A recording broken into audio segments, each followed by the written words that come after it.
नमस्कार दोस्तों आज मैं आपके सामने ईपीएस 95 पेंशन भोगियों के उस दर्द को बता देना चाहता हूं जिसको हमारे पेंशन भोगियों ने पिछले 8 सालों में झेला है।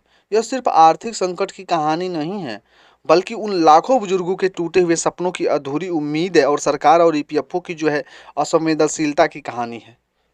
हमारा संघर्ष जो 2014 से ईपीएस 95 पेंशन मात्र 1,000 रुपये पर अटकी हुई है। महंगाई आसमान छू गई। दवाई, इलाज, किराया, बिजली सब महंगा होता गया, लेकिन हमारी पेंशन नहीं बढ़ी। एनएससी के बैनर तले लाखों पेंशनर सड़कों पर उतरे, धरना किया, प्रदर्शन किया, ज्ञापन सौंपे, लेकिन सरकार और ईपीएफओ ने सिर्फ आश्वासन दिए, समाधान नहीं।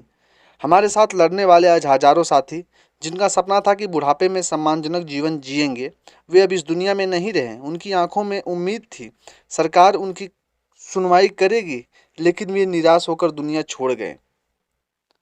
हर साल बजट से पहले वित्त मंत्री से मुलाकात हुई। हर बार विचार करेंगे का जवाब मिला। न कोई ठोस घोषणा हुई, न कोई ठोस कदम उठाया गया। ईपीएफओ ने कभी भी पेंशनरों के दर्द को गंभीरता से नहीं लिया। आवेदन प्रक्रिया जटिल है, जानकारी अधूरी है और शिकायतों पर कोई सुनवाई नहीं है। सुप्रीम कोर्ट के आदेशों को अपने हिसाब से लागू किया गया, जिससे हजारों पेंशनरों को उच्च पेंशन से वंचित रह गए। पेंशन की राशि इतनी कम है कि कई पेंशनर्स कर्ज लेकर या दूसरों से मदद, दवा, इलाज जो है वो करवा रहे हैं। 8 साल पहले जो हमारे साथी थे, वे आज नहीं हैं। उनकी विधवाएं, बच्चे आज भी न्यूनतम पेंशन के लिए संघर्ष कर रहे हैं। कई परिवारों को पेंशन के नाम पर सिर्फ 750 या 1,000 रुपये मिलते हैं, जिससे दवा, राशन, बिजली का बिल भी नहीं भर पाते। जिनका कोई नहीं है, उनकी पेंशन नाम मात्र की व्यक्ति को नहीं मिलती, परंतु प्रक्रिया इतनी जटिल है कि कई बार महीनों तक पेंशन अटकी भी रह जाती है। सरकार कैसे करेगी भरपाई इस चीज़ का? सरकार उन पेंशन भोगियों की भरपाई नहीं कर सकती जो न्याय की आस में दुनिया छोड़ गए। उनकी अधूरी उम्मीदों और परिवारों की पीड़ा सरकार के माथे पर कलंक लगा हुआ है। सरकार को चाहिए कि कम से कम जीवित पेंशनरों को सम्मानजनक पेंशन तो दे दे। साथ में उनकी मांग है डीए और मुफ्त स्वास्थ्य की सुविधा तुरंत दे, ताकि आगे और कोई भी साथी इस दर्द से न गुजरे। विधवाओं, बच्चों और आश्रित पेंशनरों से मिलने में कोई बाधा न हो, इसके लिए प्रक्रिया सरल और पारदर्शी बनाई जाए। पेंशन निर्धारण में पारदर्शिता की कमी है। हर राज्य में अलग अलग नियम और शिकायतें समाधान नहीं है। पेंशनों में महंगाई के अनुसार बढ़ोतरी का कोई प्रावधान नहीं है, जिससे हर साल पेंशनर की वास्तविकता कीमत जो है घटती जा रही है। लाखों पेंशनर आज न्यूनतम पेंशन, डीए और मुफ्त इलाज जैसी बुनियादों की सुविधाओं से जो है वो वंचित हैं। हमारी सिर्फ मांगे और उम्मीदें यही थी कि न्यूनतम पेंशन 7,500 और डीए के साथ तुरंत इसे लागू कर दिया जाए। मृत पेंशनरों के परिवार को बिना विलंब किए पेंशन मिले और इस प्रक्रिया को और भी ज़्यादा सरल बनाना चाहिए।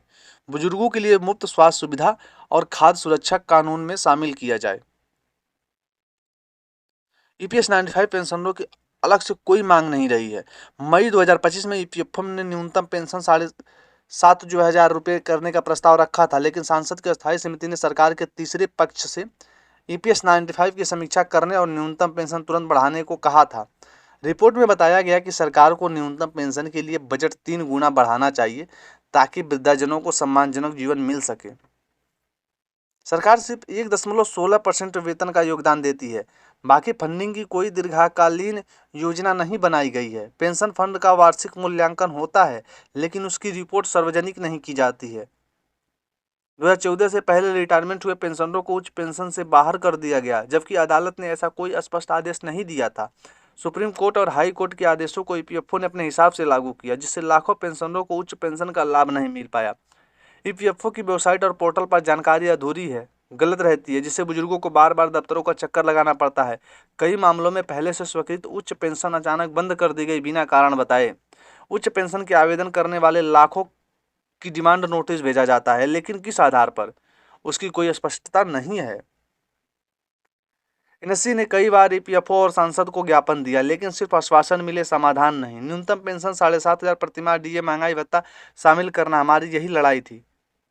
अब देखोगे न्यूनतम पेंशन जो है 2014 से 1,000 रुपये तय हुई, जो आज तक नहीं बढ़ी। महंगाई, दवाई और जीवन यापन की लागत बढ़ने के बावजूद पेंशनरों की वहीं है, जिससे बुजुर्ग दंपत्ति का गुजारा मुश्किल हो गया है। ईपीएस 95 योजना 95 में शुरू की गई थी, जिससे कर्मचारियों को रिटायरमेंट के बाद जीवन भर पेंशन देने की जो है बात कही गई थी। आज उन पेंशनरों का क्या? आज सब भी सरकार और ईपीएफओ अपनी जिम्मेदारी जो है निभाने से भाग रहे हैं। बुजुर्गों की गरिमा और जीवन की सुरक्षा के साथ खिलवाड़ हो रहा है। एनएससी की ये लड़ाई सिर्फ पेंशनरों की नहीं बल्कि करोड़ों बुजुर्गों का भी लड़ाई है। एनएससी जो आज कर रहा है वो शायद ही कोई संगठन इस प्रकार से कर पाता। हमारे कई साथी अब हमारे बीच नहीं है, लेकिन उनकी लड़ाई अधूरी नहीं है। सरकार और ईपीएफओ को यह समझना होगा, पेंशनरों को कोई दया नहीं, हमारा अधिकार है। जो साथी न्याय की आस में चले गए उनका हिसाब सरकार कभी नहीं चुका सकती। लेकिन क्या आगे कोई भी साथी इस दर्द से न गुजरे, इसके लिए हमें मिलकर आवाज़ उठाना होगा, लड़ना होगा। हमारी लड़ाई जारी रहेगी ताकि हर पेंशनर को सम्मानजनक पेंशन और स्वास्थ्य सुविधा सुरक्षा मिल सके। ईपीएस 95 पेंशनरों ने हमेशा पेंशनरों के लिए, अपने दोस्तों के लिए लड़ी है। स्वार्थ के लिए नहीं, सम्मान के लिए।